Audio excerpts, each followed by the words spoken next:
কাটিতে তখন মনে মনে ভাবলেন, আমি যদি সীতাকে যদি সেখানে গিয়ে যদি আমি এই যে আমার এই রুক্ষ মেজাজ যদি আমি দেখাই, তাহলে সীতা আমাকে প্রেম নিবেদন করবে না। আমি সীতাকে গিয়ে একটু কি করতে হবে, সীতাকে গিয়ে আমি একটু এই যে শ্রুতি মধুর লেগে তাকে তার সাথে একটু আমি বাক বিনিময় করতে হবে। ও তাহলে এই যে সীতার সাথে প্রেম বিনিময় করিতে হলে সুন্দর আচার আচরণ করতে হবে, নর্ম ভাব দেখাতে হবে, তাই নাকি? আর সীতাকে গিয়ে তখন কহিতে লাগলেন, ওগো রামের প্রিয়সী, রাম তো হলো একজন ভণ্ড তপস্বী। সে ফলমূল খায় আর বনে বনে ঘুরি।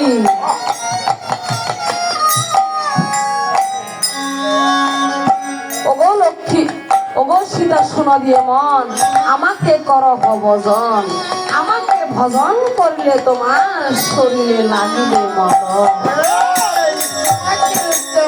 করে আমি ভজন করব, শ্রীরামচন্দ্র মোর স্বামী, আমি হইলাম শ্রীরামচন্দ্রের স্ত্রী। এই যে স্বামী ছাড়া নারী লোকের নাই কোনো গতি, আমি কেমন করিবে তোমাকে ভজন করবো, তোমাকে কেমন করে আমি মানব পতি? আরে যেন তেন পতি হইলে হয় না। এই তো আমি আগেও বলেছিলাম, শ্রীরামচন্দ্র হলো ভণ্ডয় তপস্বী। সে বনে বনে ঘুরে আর ফলমূল খায়। তাকে বহন করলে তোমার কোনো লাভ নাই। হে লঙ্কা রাবণ, এই যে তুমি জানো না, যেজন সতী হয় স্বামী তার গতি, ব্রহ্মা বিষ্ণু নয়ে সত্য তার কাছে সত্য হয় তার এই পতি। পতি ছাড়া নারী লোকে গুরু নাই এই জগতে। আর এদিকে এই যে রাবণে যত কথাই সীতাকে বললো না, সীতা কিছুতেই রাবণে বদনের দিকে একবারও সেন দেখিলেন না। দেখেন মা কত সতী। আরে আমাদের কলিযুগ, নিজের ঘরে পতি সন্তান থাকতে আর অন্য পতির কাছে চলে যায়। এই পতিব্রতা রমণী হলো ধর্মের অঙ্গ। এই পতিব্রতা নারী হলো ধর্মের অঙ্গ। এই সমাজে নারীর যেমন সম্মান আছে, পুরুষদেরও তেমনি সম্মান আছে। এই যে কিছু পুরুষ আছে, তার একটি ঘরে রমণী আছে, সে কি করে আরো একটা দুটা রমণী নিয়ে আসে। আবার এমনও নারী আছে, স্ত্রী পুত্র সব আছে, ওই সংসার ছাড়িয়া অন্যত্র চলে যায়। সেটা কি সতী নারীর লক্ষণ? স্বামী যেমন হোক না কেন, বাবা মা চন্দ্র সূর্য সাক্ষী করে যে স্বামীর কাছে দিয়েছে,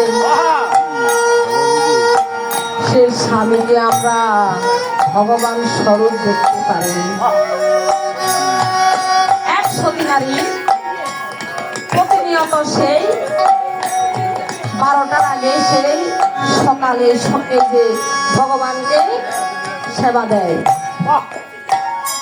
একদিন কিন্তু তার ঘরে তার একজন তার অসুস্থ স্বামী আছে। একদিন কি কার্য করলেন, তার যখন 12টা বেজে গেছে, তার স্বামীকে স্নান করালেন, সে পূজ্য পরিষ্কার করালেন। তারপর ভগবানকে নিবেদন করতে যখন গেলেন, ভগবান তখন রাগ করলেন। মানে ভগবান তার পরীক্ষা নিতেছে যে তার স্বামীর প্রতি তার ভক্তি কেমন আর ভগবানের প্রতি তখন।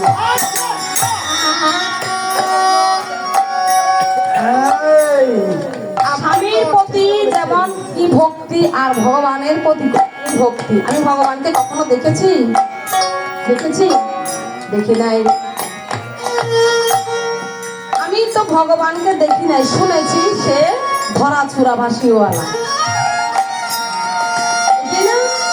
আরে আসল একজন স্বামীর জন্য, একজন স্ত্রীর জন্য তার ভগবান হচ্ছে তার স্বামী। হ্যাঁ, এই ভগবান হচ্ছে স্বামী কেন?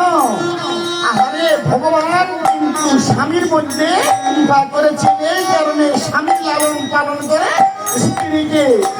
এটা কিন্তু প্রত্যক্ষ একটা প্রমাণ। এই শুনেন, আমি আপনাকে বলছি, এই যে শাস্ত্রে লেখা আছে, যে নারী নিজের স্বামীকে না মানিয়া অন্য পুরুষকে স্বামী রূপে মানে, শাস্ত্রে লিখে আছে সেই নারীকে জমে তারে গমে।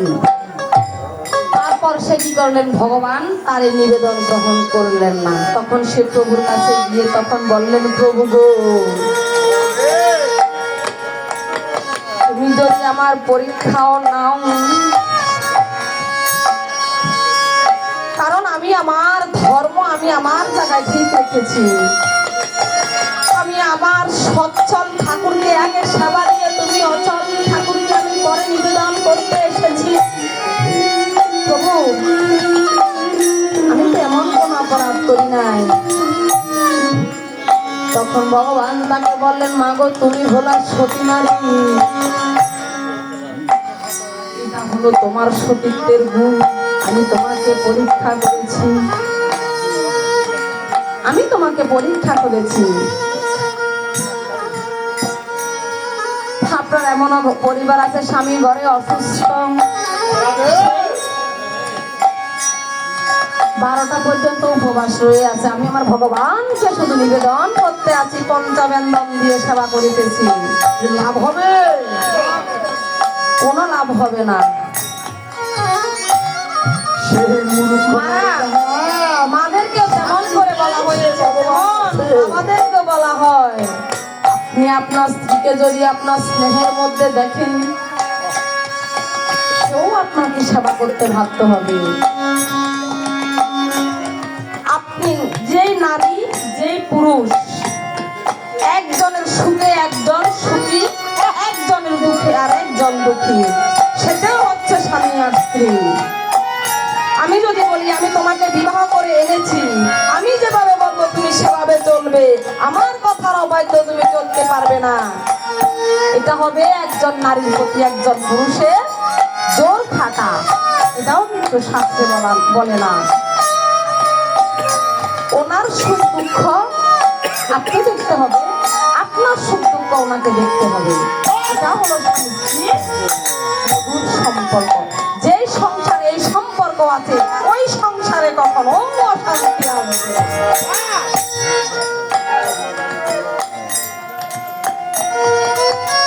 আর সীতাকে যখন বললেন, সীতা তখন নির্মমুখী হইয়া তখন এই রাবণের কাছে রইলেন। আর এই যে তুমি অনেক কথা বললে লঙ্কা রাবণ, এই যে তুমি হইলা নাতি, আরে সেই বংশে জন্ম নিয়া তোমার এই কি হইল অখ্যাতি।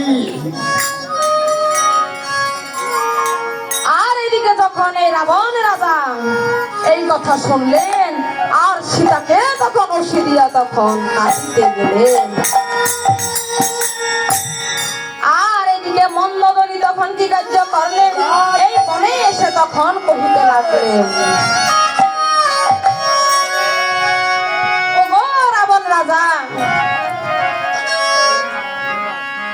আরে আমি আজকে বুঝি মারা যাব এই রাবণের। আর এদিকে রাবণ রাজার এই কীর্তি তখন দেখলেন। আর সীতা দেবী যখন অসি তুললেন, সীতা দেবী তখন কাঁদিতে লাগলেন। আজকে বুঝি আমার এই লঙ্কার রাবণের হাতে আমার এই যে জীবন এখানে শেষ। শ্রীরামচন্দ্র তুমি কোথায় আছো? ওগোলা ওগো দেবর লক্ষণ তুমি কোথায় আছো?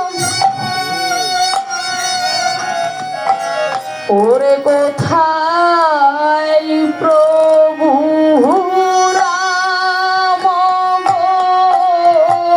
চন্দ্র দেব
শুনে তখন মন্দোদরী এই অশোক বনে গিয়ে তখন উপনীত হলে আর রাবণ রাজাকে কহিতে লাগলেন,